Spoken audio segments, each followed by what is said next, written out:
No vídeo passado, vimos como a figura de Satanás, o anjo caído, o senhor do inferno, como assim é conhecido, não está no texto original da Tanakh, da Bíblia hebraica. Mas antes de entrarmos no tema de hoje, eu preciso te mostrar algo que está na base de tudo que vamos discutir. Uma passagem que estabelece um princípio sobre igualdade, diversidade e o valor de cada ser humano, e que foi completamente distorcida pelas traduções.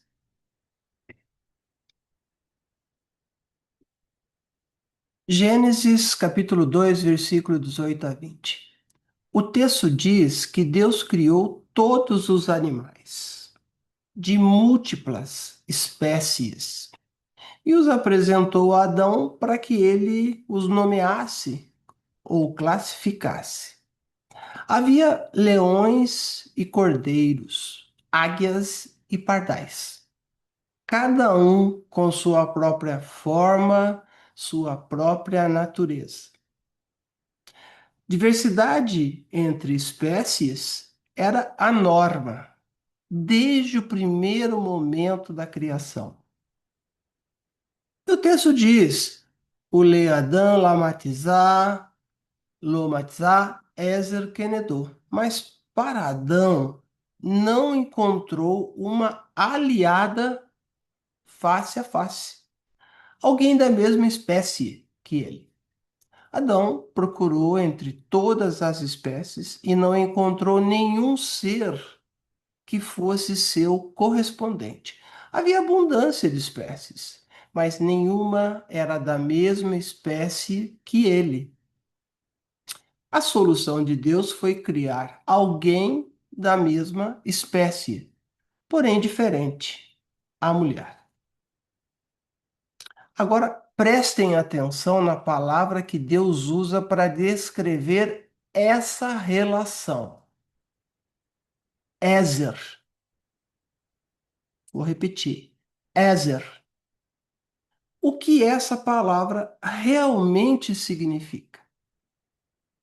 Vamos à base de todos os léxicos hebraicos modernos, dicionários. Gesínios, o maior lexicógrafo do hebraico de todos os tempos. Dele derivam o Brown Driver Briggs, conhecido como BDB, e o Halot. As referências padrão em universidades e seminários do mundo inteiro. A raiz é atzar. Atzar significa ajudar, socorrer, apoiar. Isso é a raiz, o verbo. Mas o substantivo, ézer, que é a palavra usada em Gênesis 2:18, não significa ajudadora, nem auxiliar subordinada. O dicionário mais importante em hebraico define o substantivo ézer como ajuda, socorro, auxílio. E um que ajuda, aquele que ajuda. Mas o que determina o sentido real de uma palavra em hebraico não é apenas a raiz. É o uso concreto dentro do texto bíblico, naquele contexto. Entenda que Ézer aparece 21 vezes no conhecido como Antigo Testamento, na Bíblia hebraica. E a distribuição é reveladora. Dessas 21 vezes, 16 refere-se ao próprio Deus como guerreiro e salvador de Israel. 3 vezes refere-se a nações aliadas no contexto militar. 2 vezes refere-se à mulher em Gênesis. Nos contextos militares, aparece em Isaías 35, Ezequiel 12:14 e Daniel 11:34, sempre descrevendo aliados dos quais se esperava socorro em batalha. E nos usos referentes a Deus, Êxodo 18:4. O Deus de meu pai foi meu Ézer. Deuteronômio 33:7. Se o seu Ézer contra seus inimigos. Salmos 33:20. Ele é o nosso Ézer e nosso escudo. Salmos 75. Meu Ézer e meu libertador és tu, dirigindo-se ao Eterno. Em 16 das 21 ocorrências, Ézer descreve Deus como guerreiro, escudo, salvador. Deus não é um ajudante subordinado de Israel. Deus é o herói guerreiro que salva. O dicionário confirma: em nenhuma de suas definições há qualquer registro de hierarquia, submissão, posição inferior, status secundário ou sequer relação de autoridade. A subordinação é uma invenção teológica posterior, não um dado lexical. E por que então as Bíblias em português traduziram Ézer como ajudadora, serva, auxiliar subordinado? A resposta é simples e grave. Os tradutores não eram conhecedores do léxico semítico. Eles aplicaram ao substantivo derivado o que era significado do verbo raiz, como se fosse a mesma coisa. Não é. Eles desconheciam que em hebraico, raiz e derivado podem ter sentidos distintos, que azar, ajudar, e ézer, heroína, guerreira, aliada forte, não são equivalentes. E por não dominarem a semântica da língua hebraica, tomaram uma palavra que descreve o próprio Deus como guerreiro de Israel e a rebaixaram a um termo de subordinação feminina. O erro não foi de tradução, foi de ignorância linguística. E essa ignorância, repetida por séculos, silenciou metade da igreja. Então, o que Ézer significa quando aplicado à mulher? Vamos lá. Heroína, guerreira, aliada forte, parceira de igual para igual, correspondente face a face. A mulher não foi criada como inferior.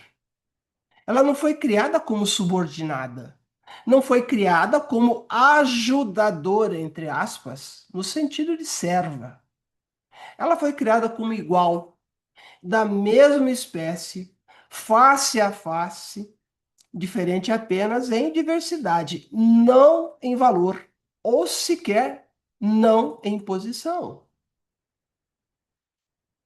A subordinação não está na morfologia, não está na raiz, não está no léxico, está apenas nas traduções que deliberadamente optaram por ignorar a semântica hebraica. Agora, se a criação estabeleceu que a mulher foi criada como heroína, guerreira, igual, face a face, sem hierarquia, Se os léxicos mais respeitados do mundo confirmam que Ézer é a mesma palavra usada para Deus, como é que chegamos a um ponto em que metade da igreja é proibida de falar, de ensinar, de liderar? A resposta está em 4 textos específicos e num problema de tradução que distorceu o texto original durante séculos. Vamos a eles. Bem-vindos ao terceiro vídeo da nossa série sobre as 31 ou mais doutrinas que não estão no texto original da Bíblia. Já vimos como a doutrina do inferno foi construída pela fusão de conceitos que não existem na Tanakh. E como a figura de Satanás, o anjo caído, o senhor do inferno, é, na verdade, a transformação de um cargo na fonte, na corte divina, em nome próprio, ao longo de séculos. Hoje vamos tratar de uma doutrina que não apenas distorce o texto, ela silencia, oprime e destrói vidas reais. Estamos falando do silenciamento feminino. A pergunta é a mesma. Isso realmente está no texto original?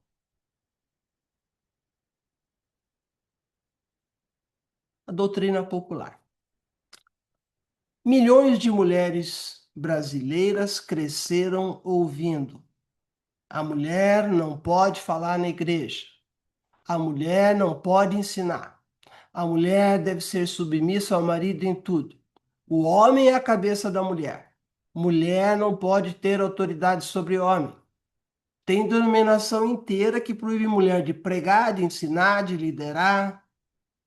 Tem casamento onde a mulher é ensinada a suportar violência doméstica, porque o marido é o cabeça.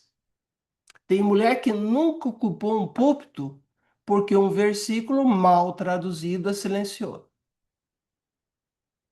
A base disso tudo, 3 textos específicos e um problema de tradução. Vamos desmontar cada um neste vídeo. Mais uma vez, a pergunta: quem decidiu o que você lê? As sociedades bíblicas, desde 1804, padronizaram traduções que já traziam séculos de interpretações que calavam as mulheres. A Sociedade Bíblica do Brasil, em 1948, herdou essa tradição. E as editoras denominacionais, cada uma com seu viés teológico, imprimiram suas versões. O leitor comum, ele abre a sua Bíblia em português e lê, abre aspas: as mulheres estejam caladas nas igrejas, fecha aspas. Ele lê, abre aspas: as mulheres sejam submissas a seus maridos, fecha aspas. O leitor comum lê, a mulher não pode ensinar. Esse leitor comum, quando abre sua Bíblia em português, ele acha que está lendo a palavra de Deus. Mas o que ele está lendo? Em alguns casos, são acréscimos que não estavam nos manuscritos mais antigos, na posição em que estão hoje. Em outros, verbos que não existem no grego. Em outros, cartas que não foram escritas por quem dizem ter sido escritas. Nós vamos ver camada por camada. Vamos apresentar o problema em 4 camadas.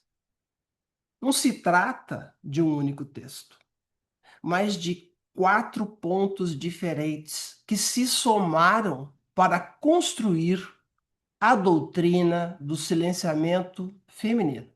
Vamos a cada um. Texto 1. Efésios 5:22. O verbo que não existe. Efésios 5:22, na sua Bíblia em português, abre aspas, As mulheres sejam submissas a seus maridos, vírgula, como o Senhor, fecha aspas. Agora veja o grego. O versículo 22 em grego diz simplesmente Aiginaikes, tois idiois andrasim. As mulheres, vírgula, a seus próprios maridos. Não há verbo. Não há nenhum verbo aí. Isso é confirmado pelos manuscritos mais antigos. O Papiro 46, de aproximadamente do ano 175 a 200 da Era Comum ou depois de Cristo. O Códex Vaticanos, do século IV. Dois dos testemunhos mais antigos do texto paulino não trazem verbo algum, em Efésios 5, 22. O verbo hipotasso, em grego, que significa submeter, ele aparece pela primeira vez no versículo 21 e rege toda a sequência. O tradutor copiou o verbo do versículo 21 que diz: sujeitai-vos uns aos outros, no temor de Cristo. Ou seja, o texto original começa com o imperativo de submissão mútua e depois continua aplicando o mesmo verbo. Se a mulher deve se submeter ao marido, o marido também deve se submeter à mulher. E Paulo passa os próximos 8 versículos dizer exatamente isso. Mas a tradução isolou o versículo 22 como se fosse uma ordem independente e criou uma doutrina de submissão unilateral quando o texto original fala de submissão mútua. Se a submissão é mútua, não há hierarquia. Vamos para o texto 2. 1 Coríntios 14, 34 a 35. Aqui nós temos um caso de uma possível interpolação. Interpolação é um texto adicionado posteriormente dentro de um texto que já existia. 1 Coríntios 14, 34 a 35 diz, aspas, as mulheres estejam caladas nas igrejas, continua, fecha aspas. Esse texto tem um problema textual reconhecido pela crítica textual. No papiro 46, que data do ano 175, aproximadamente a 200 da Era Comum, que é o manuscrito mais antigo que preserva 1 Coríntios, esses versículos não aparecem na posição onde estão na sua Bíblia agora. Eles aparecem após o versículo 40, no final do capítulo, como se fossem um acréscimo posterior. No Códex Vaticanos do século IV, há marcas de copistas, os chamados de stigme obelos, que os estudiosos Philip Payne e Larry Hurtad identificaram como sinais indicando que o texto era reconhecido como duvidoso ou adicionado posteriormente. É importante ser precisa. Todos os manuscritos que temos de 1 Coríntios contêm estes versículos, mas eles aparecem em posições diferentes. Alguns manuscritos ocidentais os colocam após o versículo 40. Outros os omitem em algumas linhas de transmissão.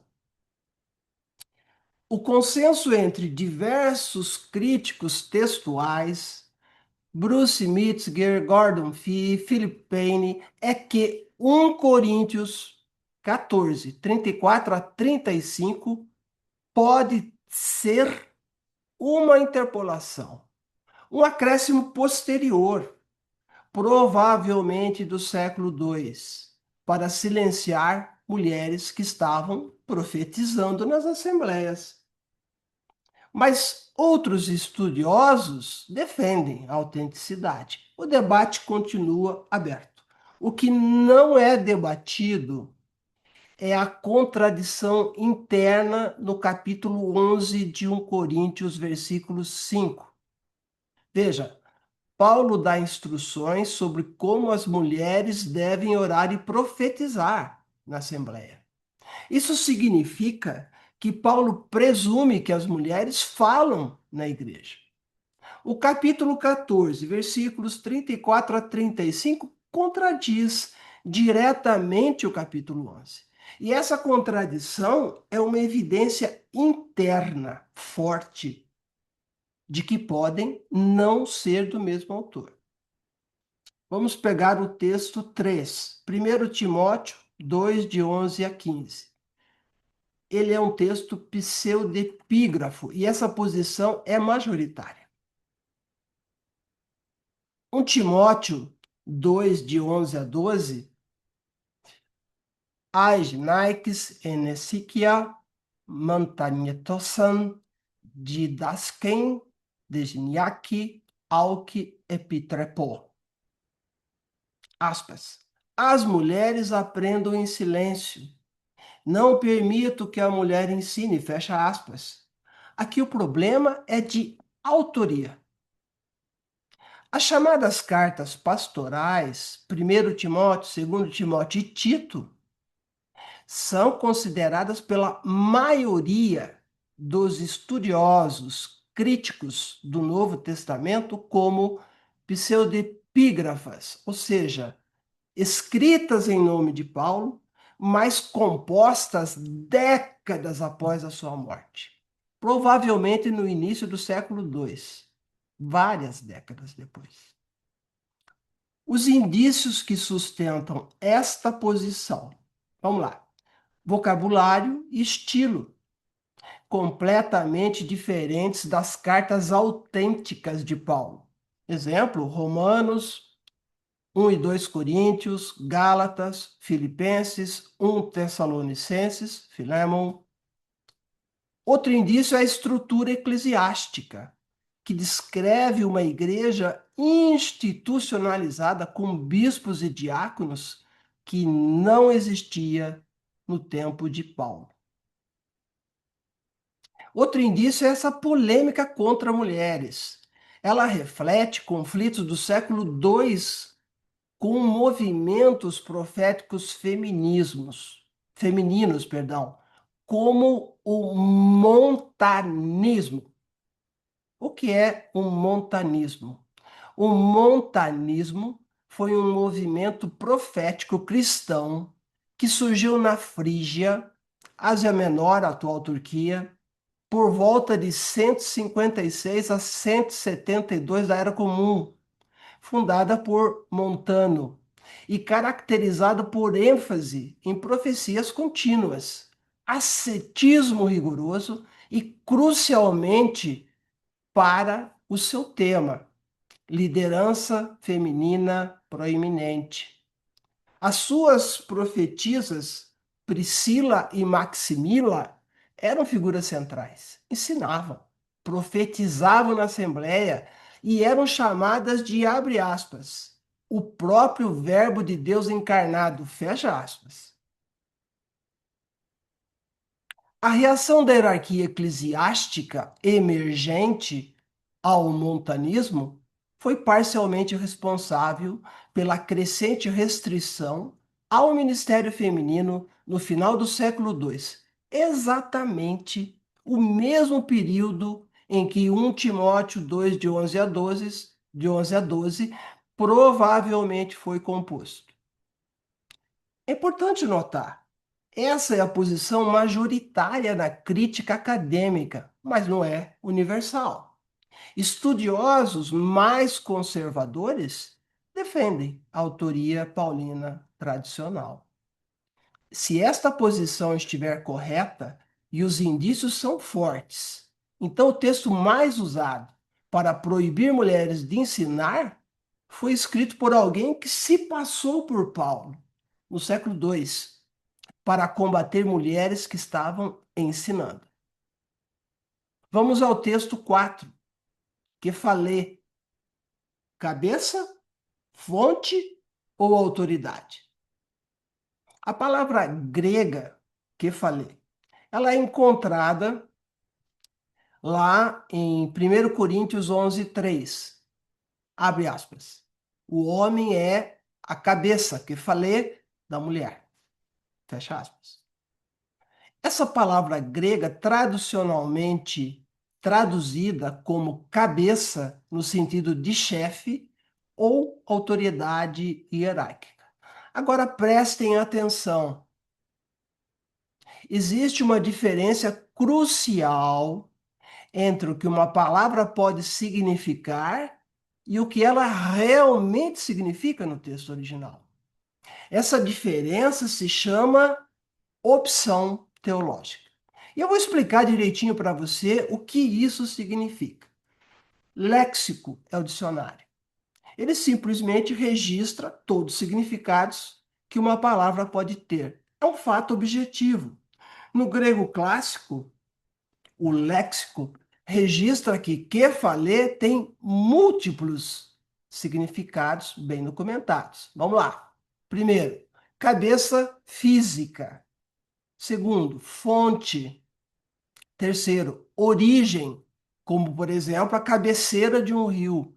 E também a autoridade ou líder. O léxico não escolhe, ele lista. A opção teológica é a escolha que o tradutor faz entre esses significados. É uma escolha baseada na crença do tradutor e não numa necessidade do texto original. Quando um tradutor opta por chefe em vez de fonte, isso não é uma exigência da língua grega, é uma decisão teológica. Uma decisão que reflete o que ele acredita que o texto deveria dizer. E aqui está o problema. Algumas denominações, ou religiosas, melhor dizendo, escolhem um significado específico, chefe, autoridade, e apresentam essa escolha como se fosse a única tradução possível, como se o léxico só contivesse um único significado, aquele significado. Mas isso não é verdade. O léxico registra várias possibilidades. A escolha de uma delas, ignorando as outras, é uma opção teológica, não é uma necessidade filológica. No grego clássico e koiné, o sentido de fonte ou origem para que falei é atestado em autores como Heródoto, na obra Histórias 4:91, onde que falai do rio Tearos, Tiros, significa suas nascentes, em Orfeu e em outros autores clássicos. O sentido de autoridade aparece em contextos como a Septuaginta, Juízes 10:18, 11:8-9, 2 Samuel 22:44. Então a pergunta que fica: o que Paulo quis dizer? Há duas interpretações principais entre os estudiosos. Fonte barra origem. Paulo está ali citando Gênesis 2, a mulher foi tirada do homem, ele é a fonte e origem dela. Essa leitura é consistente com o versículo 8, onde está escrito: porque o homem não foi tirado da mulher, mas a mulher do homem. Autoridade sobre. Aí, Paulo estaria estabelecendo uma hierarquia. E Kefalé teria o sentido de cabeça como líder.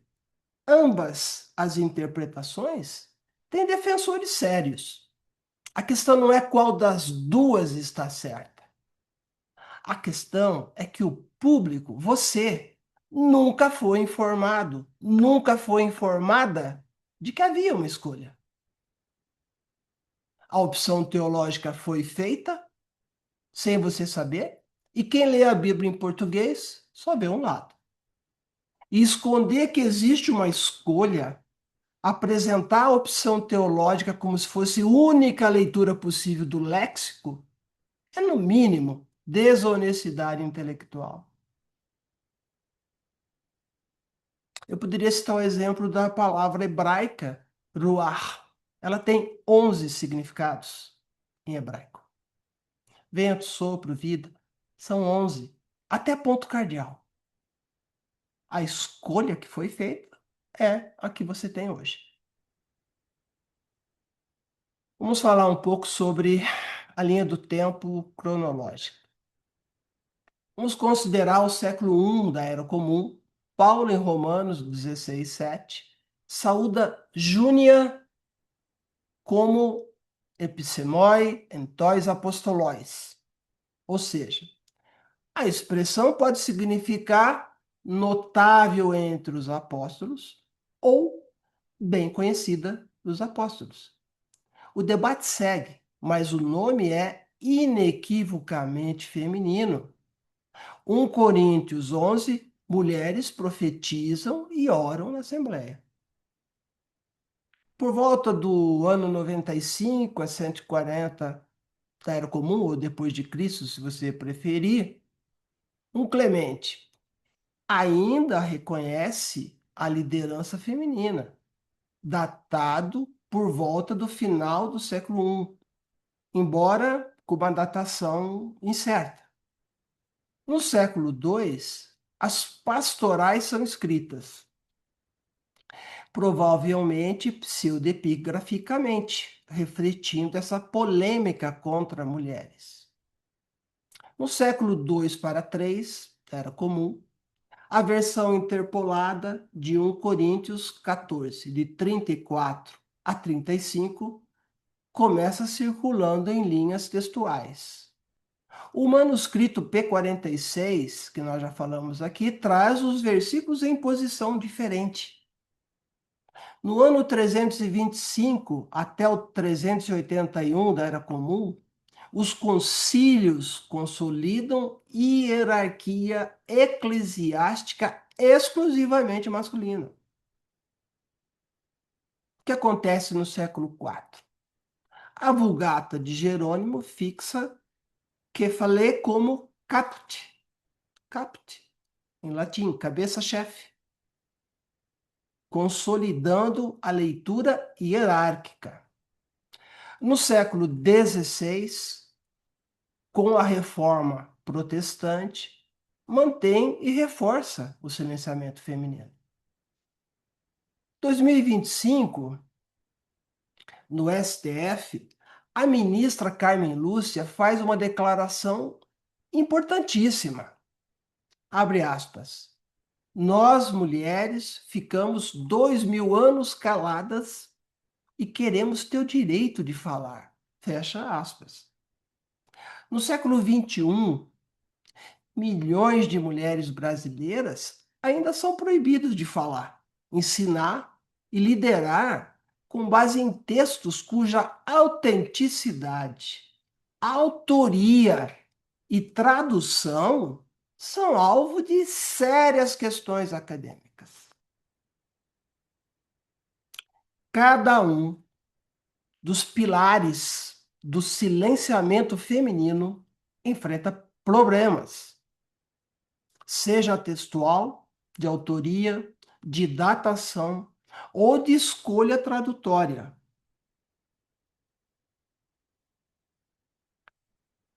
Líder religioso, agora eu falo com você. Quantas vezes você já usou Efésios 5:22 para ensinar submissão feminina?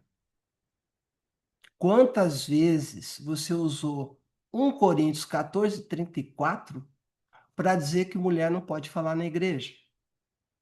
Me responda com honestidade.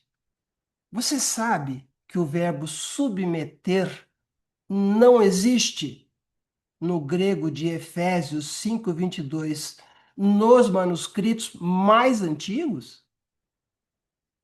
Você sabe que 1 Coríntios 14, 34 a 35 está em posição diferente no manuscrito mais antigo e tem marcas de copistas indicando dúvida sobre a sua autenticidade? Você sabe que a maioria dos estudiosos considera 1 Timóteo pseudepígrafo, uma carta que não pode ter sido escrita por Paulo? Você sabe que kephalé, em grego, cabeça, é objeto de debate acadêmico legítimo, podendo significar fonte em vez de chefe, e que a escolha de um significado em vez do outro é uma opção teológica, não é uma exigência do léxico? Se a resposta for não para qualquer uma, você pode estar sustentando a opressão de metade da igreja em cima de textos que não são tão sólidos quanto parecem. Tem mulher que nunca pregou porque você disse que a Bíblia proíbe. Tem mulher que suportou violência doméstica porque foi ensinada que submissão é obrigação. Dá para continuar ensinando isso, sabendo o que você sabe agora?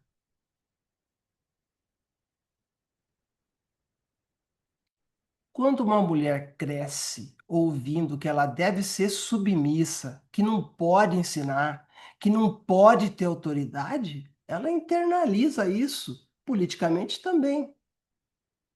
Ela aprende que seu lugar não é de liderança. O político que defende políticas que restringem os direitos das mulheres se apoia exatamente nessa doutrina que acabamos de desmontar. Saber que o texto original não ordena a submissão feminina da forma como foi ensinado, isso é um ato de libertação, não apenas religioso, mas político e principalmente humano.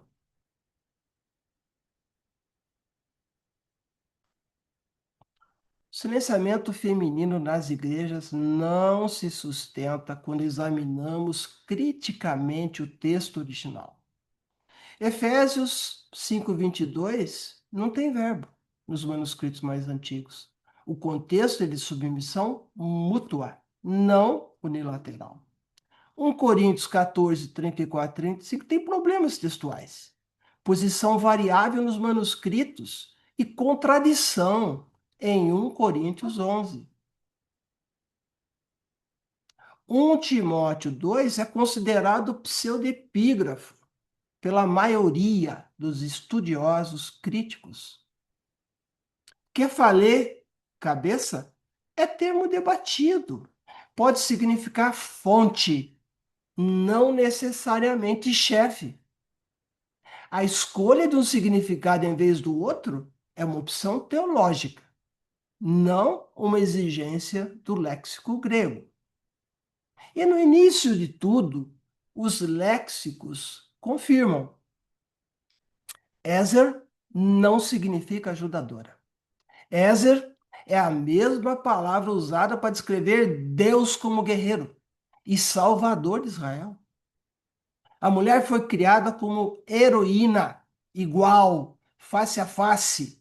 A subordinação não está na morfologia, não está na raiz, não está no léxico, está apenas em traduções que desconheciam a semântica hebraica ou que fizeram opções teológicas que esconderam a verdade do texto original.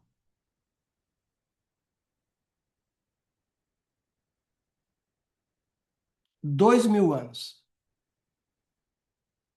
É exatamente o intervalo que vai das primeiras traduções que distorceram o texto original até o presente. 2000 anos de silêncio imposto com base em textos que os léxicos mais respeitados do mundo desmentem. 2000 anos. E agora, com a ferramenta certa, o texto original, estamos recuperando esse direito. A ministra Carmen Lúcia, do Supremo Tribunal Federal, afirmou no julgamento da ação penal 2668, abre aspas, nós, mulheres, ficamos 2000 anos caladas e queremos ter o direito de falar, fecha aspas. Pois bem, 2000 anos terminam hoje. Para quem assiste a este vídeo, termina agora. O silêncio foi uma imposição. A voz é um direito original. E os manuscritos mais antigos provam que nunca nos foi tirado. Se você quer se aprofundar, está tudo no meu livro. Yehoshua é a Tanar, Paulo é a Septuaginta. Paulo é o anticristo grego, disponível na Amazon. No próximo vídeo, vamos falar sobre a expiação penal substitutiva. Fiquem na paz. Até lá. Busquem a verdade na fonte original.